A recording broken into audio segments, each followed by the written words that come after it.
Hello, very good morning and welcome to Adama Newspaper Highlights. Today, Wednesday, 5th of April 2017. This is Edward with the highlights of today's English newspapers. As usual, we have three leading daily newspapers for the highlights: Daily Mirror, Daily News and Ceylon Today.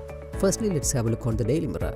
The main headline highlights: Quality Assurance and Accreditation Bill in-house soon, says Kerala. The bill has been sent to the legal draftsman. The Quality Assurance and Accreditation Bill, which was meant to establish a new independent authority to accredit and monitor the quality of higher education in Sri Lanka, will be presented in Parliament shortly, Higher Education and Highways Minister Lakshman Kiriyala said yesterday. He said the bill had been sent to the Attorney General's Department for drafting and that it would be presented in Parliament soon after it was received. GMOA threatens to stop private practice on Friday. The Government Medical Officers Association yesterday warned it would not engage in private practice if the President failed to announce his decision on the Saitam dilemma before Friday. Heat wave in Sri Lanka. Several districts in the country will experience a rise in temperature of up to 34 degrees Celsius because of the sun being directly over Sri Lanka from April 5 to 15, the Meteorological Department said yesterday. Secondly, let's move to Daily News. The main headline highlights: BASL clears Kannan's appointment. BASL could only intervene if appointment was unconstitutional. No just cause in asking for judge's removal, expert committee says. An expert committee appointed to look into the controversial appointment of High Court Judge R. Kannan has informed the Bar Association of Sri Lanka that there was no just cause in asking for the removal of the judge under the Constitution. BASL Secretary Attorney at Law Amal Randaniya, speaking to the Daily News, said the BASL could only intervene if the appointment was unconstitutional.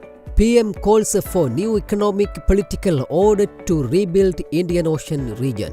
Prime Minister Ranil Wickremesinghe yesterday called for a new economic and political order to be established between the countries of the Bay of Bengal to rebuild the Indian Ocean region and bring prosperity to Sri Lanka. The Prime Minister explained that there was greater scope for India and Sri Lanka to further improve relations, and there was no reason for Sri Lankans to fear ETCA. There will be no takeover of our economy. It will be a win-win situation for both. Ceylon Electricity Board token strike. The Ceylon Electricity Board Joint Trade Union Alliance is planning to launch a 24-hour token strike from midnight today. Ceylon Electricity Employees Union Secretary Ranchan Jailal said that the unions will go ahead with the strike as planned, as the unions have not received any favorable response to their demands. Finally, let's move to Ceylon Today. Report on prison overcrowding recommends commute death sentences.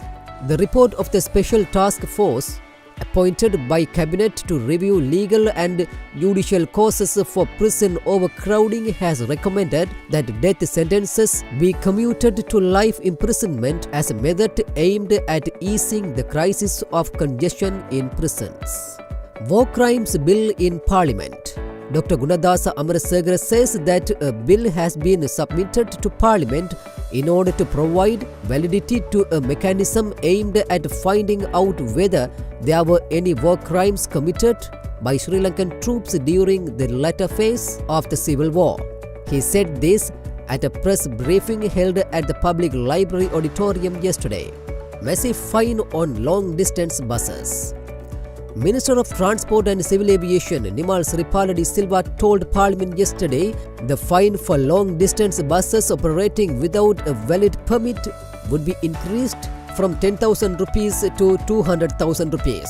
The new fine would only relate to inter-provincial buses which come under the purview of the National Transport Commission. With that, let's come to an end of today's paper highlights. We will come with more news tomorrow morning. Thanks for listening to Adama Newspaper Highlights.